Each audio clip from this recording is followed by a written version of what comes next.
Assalamualaikum warahmatullahi wabarakatuh.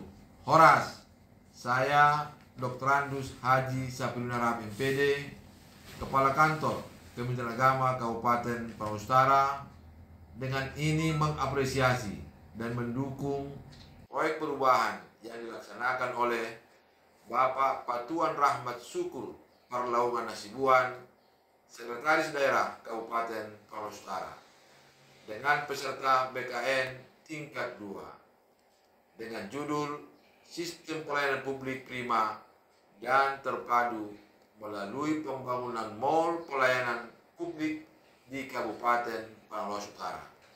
Semoga proyek perubahan ini dapat terwujud dan memberi dampak positif terhadap pelayanan publik kepada masyarakat di Kabupaten Palembang Utara. Wassalamualaikum warahmatullahi wabarakatuh.